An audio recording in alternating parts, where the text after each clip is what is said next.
Greetings, I'm Dr. Dan Fortenbacher, founder of Wild Vision Therapy, and it's my pleasure to welcome you today to our sixth episode in our series of the Luminary program brought to you by Wild Vision Therapy.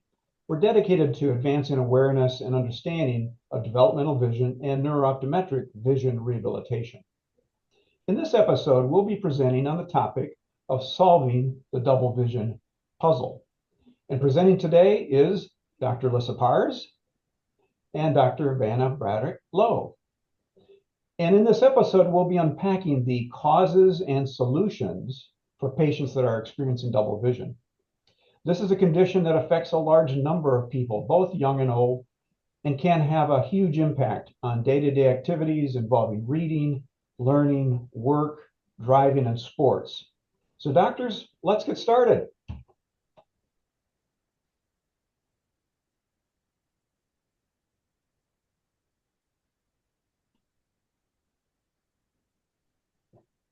All right, thanks, Dr. Dan. So let's get started solving the double vision puzzle.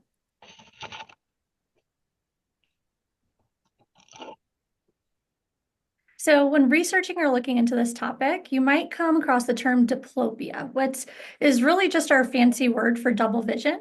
It is important to differentiate between diplopia and confusion. Confusion is something we may see with our patients that have an eye turn or strabismus, and that's when you're going to see two different objects projected in the same visual space. So you can see on our little infographic down there, you have the star and the circle, and it's projected in the same visual space, which can be confusing, as the term implies.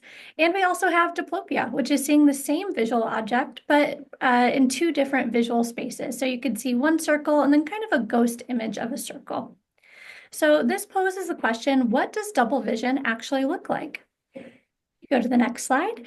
Most people have in mind something like this, two images side by side, separated by space. And while double vision can absolutely look like this, it can be a little more inconspicuous as well. It can be images overlapping side by side. It can be images overlapping up and down or even diagonally. And I will say most patients, children and adults, really have difficulty describing what does it mean to be seeing double or have double vision. So having little infographics like that picture or using your hands, which is something I do often in the exam room, can be really helpful. Now, while adults are often more aware that something may be going on with their eyes or their vision, children often aren't as aware, especially if it's something that they've been seeing for a long time that may be their new normal. So it's definitely important to ask some of those questions, especially when they may have more vague challenges like difficulty in school, reading, or learning. So if you go back a slide, actually, I pulled that picture from Dr. Lynn Hellerstein. It's parent asking, why didn't you tell me you see double? And child saying, well, why didn't you ask me? I didn't know. This is how it is. So for many kiddos, that is their normal. So it's important to ask those questions, certainly. So now that we know what double vision looks like, what causes double vision? Well, there can be a wide array of etiologies, ranging from the inability to compensate for your eye posture all the way to a potential tumor or lesion. So I broke up some of our most common causes of double vision here into binocular vision dysfunctions. This is one we see a lot, and we see it in children and adults. I would say strabismus and convergence insufficiency are two big ones that we see cause double vision, but there's several others as well. Now, usually in adults, we may see disease, especially vascular disease that can cause double vision. When it's uncontrolled, it can affect the nerves that control your eye muscles, and that can cause some double. We can also get double vision after different surgeries. So after a cataract surgery or a refractive surgery like LASIK, if you have fragile binocular vision prior to surgery, this could be the straw that breaks the camel's back for some people and could cause some double vision. We also have plenty of other causes. I didn't list them all here, or else we'd be here for a long time. But essentially, there's a lot of things that can cause double vision. So with that, we could go to the next slide. Double vision could look different for everybody. It could be when you have both eyes open or when you have one eye covered. It can be something that comes across really quickly, or maybe it builds up and gets worse over time. It can happen all the time, or maybe it's only when you're reading or maybe driving. Maybe it's worse when you're tired or at certain times of the day. So double vision could look different for everybody. So since we have a wide array of causes for double vision and it could look a little bit different for everyone, it's important to get a full evaluation. Now, your primary care optometrist is going to be an excellent tool for identifying that double vision, but some may not have all the tools necessary to treat that double vision in office. So you may have a referral to someone like us, developmental optometrists who specialize in binocular vision, and we see double vision pretty much every day, multiple times a day. This is our bread and butter. So this list is just some of the tests that we're going to do to evaluate that double vision and really nail down what's the cause and what's the best treatment option for you. Go to the next slide. Thank you. And it's important to note that even with all of our great tests that can help figure out what's going on with your eyes and what's causing the double vision, because we have some more sinister etiologies or causes, we may still need some imaging like an MRI or CT in addition to blood work to rule out some of those more serious causes of double vision. So now that we know what double vision looks like, what causes it, and how do we test for it, let's look at how we treat double vision. Thanks, Dr. Vanna. I'm excited to kind of go over some of the tools that we have and use often in our office, and kind of starting things out. That begins with just the lens prescription. So one, just getting correct lens prescription in place is the first step. Another thing that we do really often, especially when there is an eye turn inward, is prescribe bifocals. And we do this in all ages. So even our young kids, when they have an eye turn in, bifocals can be an amazing tool to help manage their double vision. And that's because there's a really strong connection sometimes between that eye turn in and their ability to make something clear up close. So by giving that bifocal, it actually relaxes their focusing system, helps keep their eyes straighter, and can help manage double vision. In terms of types of bifocals, there's really two main types. There's the one with the traditional line that we see in the picture of the little girl on the top. And then there's also a no line option called a progressive lens. Typically, we prescribe more of the line bifocals, especially in kids, because they just have a lot easier time using that full amount of the prescription that we're trying to send them with. And we really work hard to help them be more aware of their periphery. And naturally, in a no line bifocal, it's very blurry in the periphery, as many people may have experienced, and that can make it harder for the eyes to want to work together. In kids, whenever we prescribe that line bifocal, we always set it up a little bit higher than when we do in our older adults, just to make sure they can also really use that lens properly. So that's one of the first things we often do to manage double. Another great tool that we have is called binasal occlusion. This is when we put little foggy tapes on the inner corner of the patient's glasses prescription. And what that does is it helps them be more aware of their side vision, their periphery. And by being more aware there, it can help to get rid of double vision. So we place this really typically narrow tape on the inner corner of the patient's lenses. It's nice because it's easy to take on and off as needed. And as the double vision gets better, we can cut it back and then work them out of needing that binasal tape. So that's another great tool that we utilize often.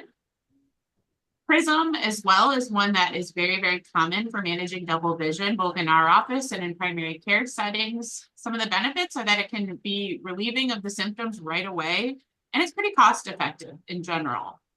This is an example of an actual prism lens that could be ground into a pair of glasses, or I'll show some of the other ways that we utilize prism.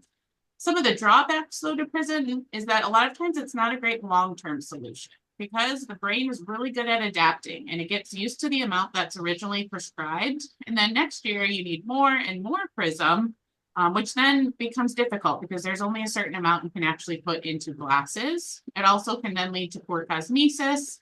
It's not great when you have a really large angle turn, again, because you can't put that amount into the glasses themselves. And you can't put it in contact. So if your goal is to be able to wear contact lenses, prism is not going to be the most effective tool. The different types of prism, the two we mostly use in office are these stick-on Fresnel prisms, as well as grinding in prism into glasses. The stick-on prism is nice because you're able to trial the amount of prism out before committing to an actual ground-in pair. Then, if you're in a therapy program, we can also change the amount of prism as your system gets stronger. And it's a great tool to be able to have a quick solution that you can send the patient home with that day to help manage their double vision. When it becomes difficult to use prism are situations where the amount of prism that you need is different up close than it is far away. That's going to mean you need 2 different pairs of lenses with different amounts of prism, which can become cumbersome to keep track of all the different pairs of lenses. If you want to wear contact lenses, like I mentioned before, you really can't put prism into contact lenses, so that's not an option. If there is a twist to the double vision, it's also more difficult to use prism in the lenses.